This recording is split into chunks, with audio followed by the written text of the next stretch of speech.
Hello guys, morning. সবাই কেমন আছো? আশা করি ভালো আছে। আমাকে দেখতেই পাচ্ছ আমার অবস্থা কী হয়ে গিয়েছে। শরীরটা ভালো ছিল না কয়েকটা দিন, তো তার জন্য ভিডিও পোস্ট করতে পারছি না। তো আজকে ভাবলাম আজকের দিনটা তোমাদের সাথে শেয়ার। সকাল সকালই বৃষ্টি এসে পড়লো। আর বাড়ির অবস্থা, আমাদের বাড়িতে কাজ চলছে, তো দেখাবো তোমাদের। আর কালকে রাতে এত মশা ছিল, মানে ঘুমোতেই পারিনি সারা রাত। তো তার জন্য এখন মশাগুলি বের করবো। ঘরটা একটু গোছাবো, অনেকদিন ধরে ঠিক করে গোছানো হচ্ছে না শরীর খারাপের জন্য। আর এমনিতেও বাড়িতে থাকলে একটু হেল্প করে দিতে আমার এতটা পরিশ্রম হতো না। তো যাই হোক, হালকা পাতলা করে একটু ঘরটা একটু গুছিয়ে নিই আর মশাগুলি বের করে নিই। তো গিয়ে প্রথমে আমি একটা কয়েল নিয়ে আসি। তো ফার্স্ট সূর্যটা সকালবেলা যে সূর্যর লাইটটা সেরকম দেখতে সে ভালো লাগে, মানে কি বলবো। আমি একটু নাটক করছি, দাঁড়িয়ে দাঁড়িয়ে ফটোশ্যুট করছি ভিডিওতে। তো যাই হোক, কয়েল নিয়ে চলে আসলাম। তো এখন ঘরের মধ্যে দিয়ে তারপর সবগুলিকে আজকে তাড়াবো, নাহলে আজকে রাত্রে আবার ঘুমোতে পারবো না। ভাই কি করা যায় বলো, এত মশা কামড়ে ছিল, মানে বলার মতো কিছুই ছিল না। তো যাই হোক, আমি বের করবো সবগুলো এখন।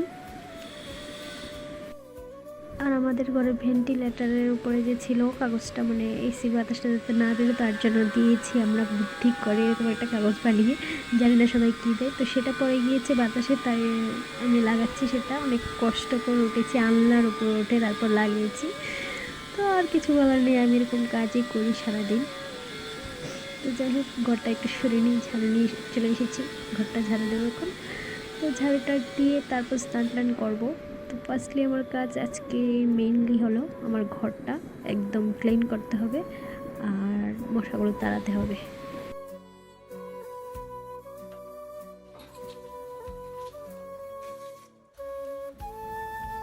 আর এই দেখো, আমার ঘর থেকে শুধু কুকুরের লোম বেরিয়েছে আর কিছুই না, মানে ঘরের মধ্যে শুধু কুকুরের লোমই আছে আর কিছু নেই। যার ঘরে কুকুর আছে তারাই জানে। আর আমার ঘরে স্কুটি টুটি সব কিছু রেখে গিয়েছে, কারণ ও বাড়িতে নেই তার জন্য। যাই হোক, ঘরটা গুছিয়ে নিলাম কমপ্লিট। এখন আমি চলে যাই, স্নান টান করবো, তারপর ঠাকুরকে পুজো দিয়ে তারপর কাজ শুরু করবো, মানে রান্নাবাড়ির কাজ। যাই হোক, আমি স্নান টান করে চলে আসলাম। এখন পুজো টুজো দিব, দিয়ে তারপর ঘরে ঠাকুরকে পুজো দিলাম, মানে আমার শিবজিকে। তো দিয়ে তারপর চলে যাচ্ছি রান্না করার জন্য। আর দেখলাম গিয়ে কাজ করার জন্য মিস্ত্রি চলে আসলো। আর পুরো মাথা পুরো বিগড়ে গেছে আওয়াজে, মানে কিছুই ভালো লাগছে না, আমার পুরো মাথা ব্যথা হয়ে গেছে। যাই হোক, স্যাক্রিফাইস করতে হবে বাড়ি ঘরের কাজ। তো আমি রান্নাবাড়ি করে নিচ্ছি এখন। আর একা একা ভিডিও করা রান্না অনেক মুশকিলের ব্যাপার, আমি কি করে করছি সেটা বোঝাতে পারবো না। তো যাই হোক, তোমাদের আজকে ভিডিওটা ভালো লাগলে অবশ্যই লাইক কমেন্ট শেয়ার করে দিও। তো তোমরা একটু সাপোর্ট করলে তাহলে আরও ভালো ভালো ভিডিও বানাতে পারবো। তো অবশ্যই আমাকে সাপোর্ট করো। তো যাই হোক, টাটা, আবার নেক্সট দেখা হচ্ছে।